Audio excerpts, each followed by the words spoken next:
We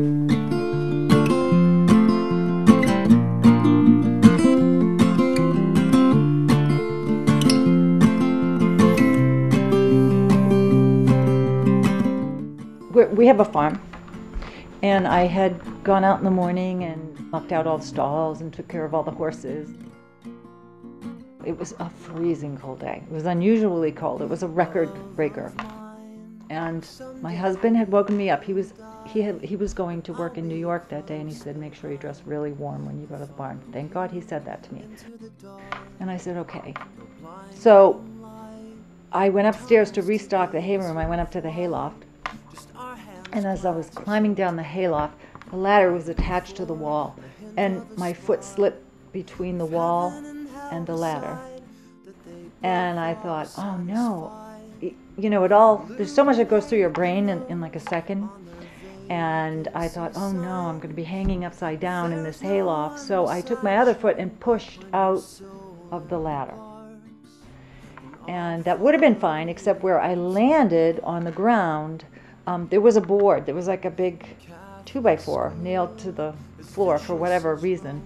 And my back hit that, and the vertebrae just shattered. And being a nurse, I was lying there, and first thing I did was make sure my hands worked. And I was like, oh, thank you God. And then I looked down and I saw that my feet were flopped to the side, like they were totally disconnected from my body. And I thought, oh no, that's not a good sign. I probably was in there for 45 minutes at the most till someone came. But the dog who lives in the house next door kept barking. Every time I'd yell for help, he would bark. And that kept me company. I just thought, okay, somebody hears me. Even if it's a dog who can't do anything, somebody can hear me. So one of the guys who boarded from us had come back from coffee. And he had a routine where he went out and he'd have coffee, the horses would eat, and then he'd come back. And I thought, oh God, don't let him break this routine today. So he did. He came back and he said the horses were dancing around. They were all nervous, and the puppy was barking. And he said, I knew something was wrong.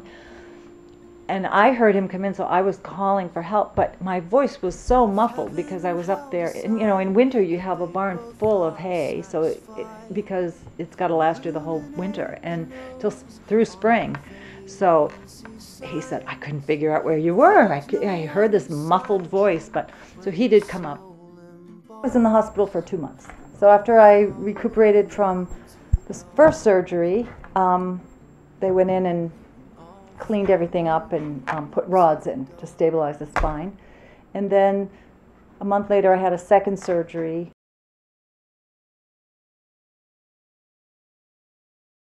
Being away for so long, when I came back, the kids had sort of adapted to that. They had adapted to their lifestyle. And it threw a real monkey wrench at them when I came home. Because you don't come home, oh, Mom's coming home. And they used to come visit in the hospital all the time. But oh, Mom's coming home, that's great. And then you come home and you're really not Mom. You're in a wheelchair and you're exhausted all the time, and you have to take over a lot of space because you have all this equipment with you now. That was really shattering for them. They were very upset.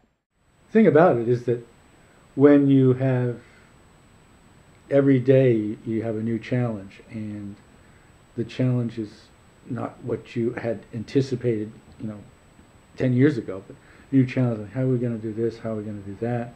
Can we do this? Can we do that?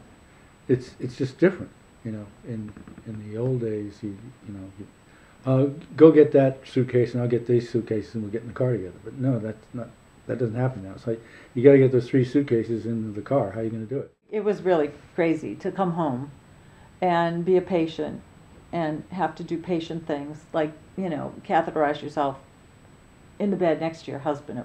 The dynamics shifted in our relationship, and he took care of me. He put me in the shower. He got me dressed. It was very strange, and it took a long time for us to get back to being a couple.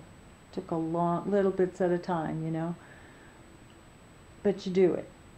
But I think going through that, it strengthened our relationship. Yes. Don't you agree? Yes. We fought, and that was a good thing. When we started fighting again, it was like, oh, good, we're fighting again. It was a healthy thing. The community around here was just amazing at the time. It was something I never expected and I've never seen before. The school, the hospital, and all these other people, I never had to fix a meal. They would come over every night. There would be something on the table, casseroles or chicken or whatever. It was amazing. So for about 3 months, dinner was provided by the grammar school, by the hospital, and then the other one was the people, the wives in surgery came here and cleaned the house before she came home. So it was a... And then came for 3 or 4 months afterwards. They took turns. They rotated. So there'd be Miss Monday, Miss Tuesday, Miss Wednesday, Miss Thursday, and they'd bring a hot meal and they would clean the house. Go upstairs and really like clean the kids' rooms and it's like I didn't want them. I felt awful having them scrubbing my toilets, but they just did it. And I had a mentor, a peer mentor, which is why I took the program, became a peer mentor, because my peer mentor was so great. And we're still friends.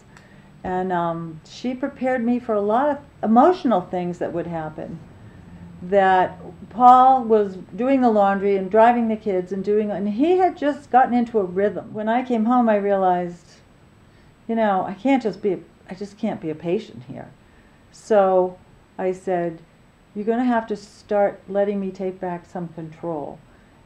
She had explained that to me. I wouldn't have been able to say that had she not explained that whole process of, you have to explain to them when you're ready to take back some control for yourself. This was a life-changing event for her. She realized, I can still be myself and go through life and be as complete a person as I ever was, if not more so. This meditation became a new means, a way to look at her world and the stresses that she deals with. We all deal with, but to handle it in a more healthier fashion. And along with the way, listening to her come to understand and have a deeper self-awareness of who she is and what she's capable of. She's grasped the value of the meditation and used it to help her to deal with the stresses in her personal life, family life. And what is remarkable is the quantitative way she describes it.